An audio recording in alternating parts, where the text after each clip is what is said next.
Beh, insomma, ragazzi, ormai lo sapete, il Real Madrid ha battuto la Juventus al Bernabeu 1-0. Ieri noi non ci siamo sentiti, io ero in viaggio, ero in volo e quindi purtroppo non sono riuscito a portarvi un contenuto, ma fortunatamente sono stato in grado di guardarmi la partita, a parte 5 minuti, mentre ero in volo.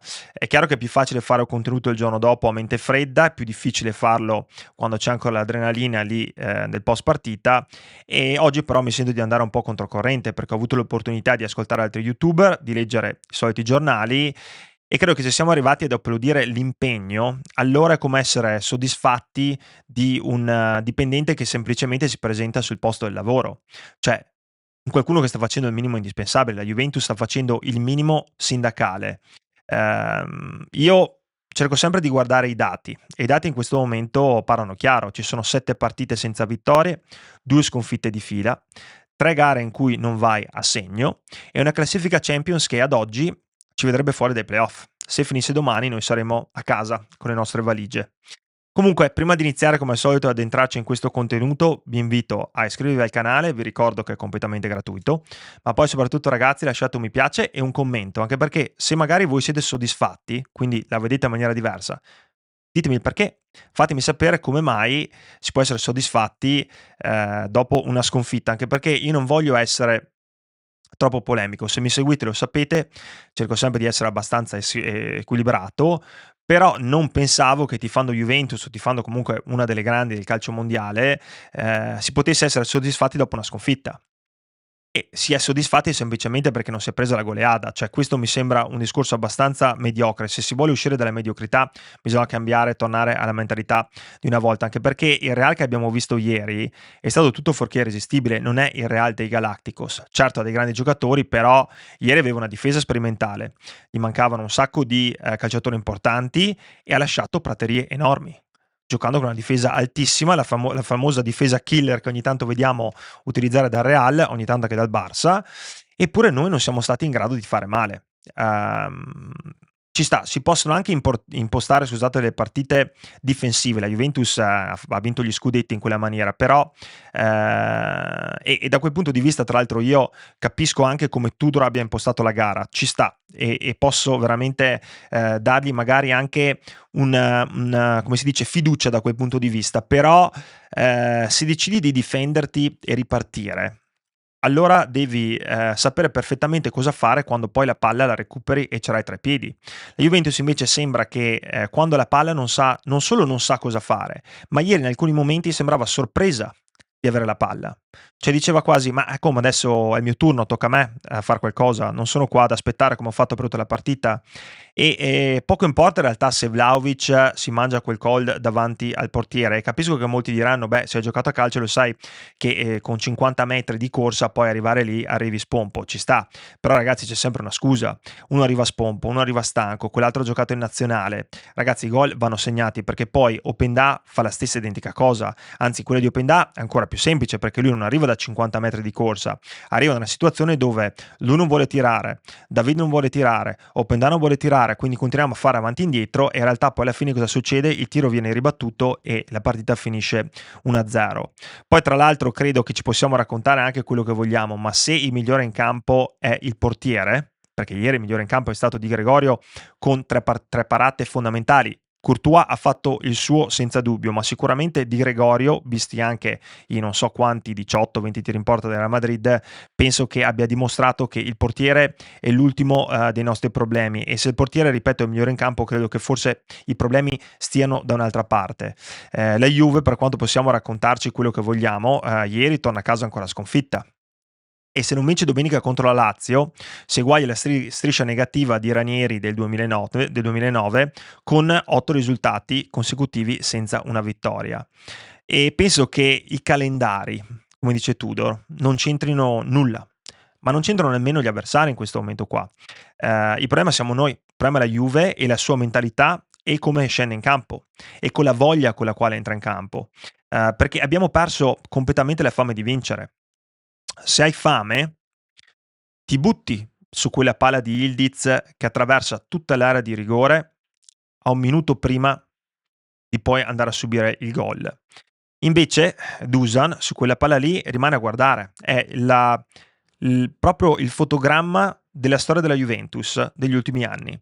Dusan rimane a guardare quel pallone, non ci si butta e anzi si lamenta, invece di andare in scivolata e provarci, si lamenta col compagno come se gli avesse dato la palla sbagliata. Siamo tra l'altro in un momento in cui c'è l'epoca dei social e ve lo dico sinceramente, io i social non li uso mai e se fosse per me un calciatore che posta sciocchezze nel prepartita come ha fatto Locatelli, il campo lo dovrebbe vedere dalla tribuna almeno per 3 giornate, così magari la fascia di capitano se la guarda da distante, dagli spalti, invece di vedersela sul braccio, che è già un miracolo se qualcuno gliel'ha data. Quando prendi tra l'altro un gol con 5 giocatori in area contro uno solo e nessuno capisce che c'è un pericolo in quel momento perché quel giocatore è Vinicius, qualcuno che è arrivato secondo al pallone d'oro e quando c'è la palla tra i piedi da buon brasiliano probabilmente in area sa sicuramente cosa fare. Beh, se gli lasci il tempo di fare quello che vuole e di calciare, non capisci che in quel momento è il momento di tirar fuori la personalità. Beh, io non so neanche di cosa stiamo parlando, ragazzi. Questo te lo insegnano ai pulcini. Come si fa a lasciare uno come Vinicius dentro l'area di rigore a decidere di fare quello che vuole? Uno deve arrivare lì e cioè, ho capito che siamo in area e non puoi causare un rigore, ma ragazzi, aspettare temporeggi in area con Vinicius sulla sua fascia preferita, insomma, te la vai un po' anche a cercare.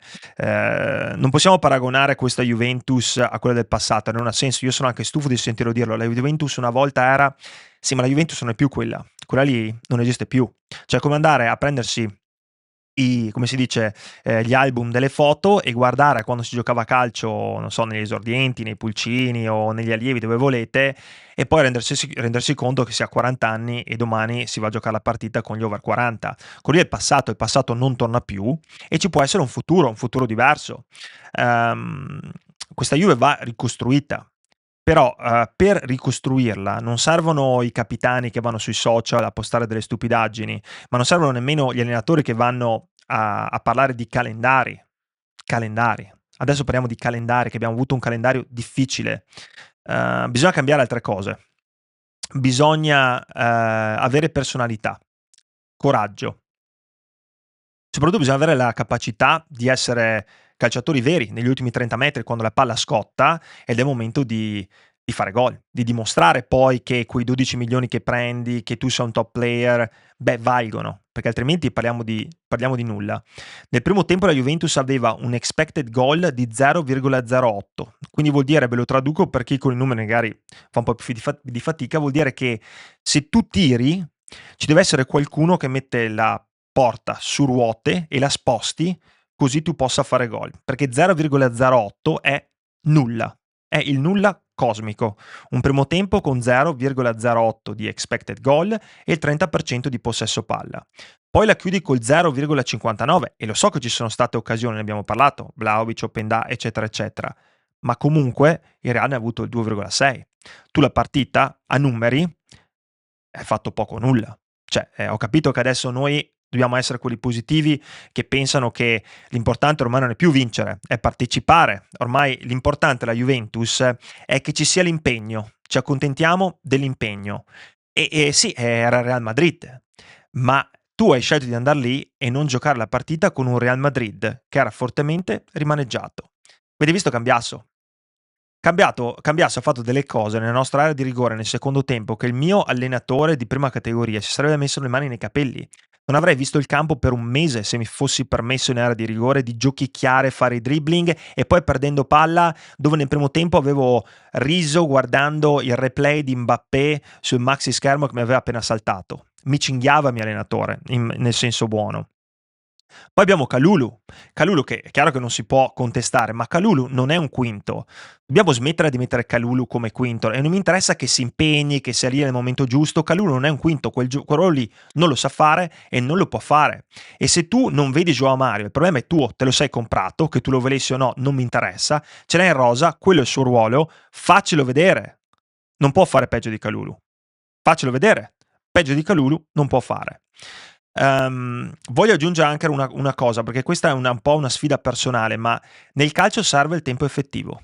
Tra Como e Real Madrid io ho perso la testa. Col Como volevo spegnere la televisione a un certo punto. Con Real Madrid ho visto le stesse stupidaggini fatti da calciatori che poi dovrebbero essere, capito, parte dei Blancos, una delle migliori squadre al mondo. E hanno ancora quelle mezze stupidaggini, cioè la perdita di tempo, il buttarsi per terra. Voi pensate se Thuram su quel fallo da dietro di Brahim Diaz si fosse fatto svenire, invece di rimanere in piedi per qualche passo, avrebbe preso un rosso.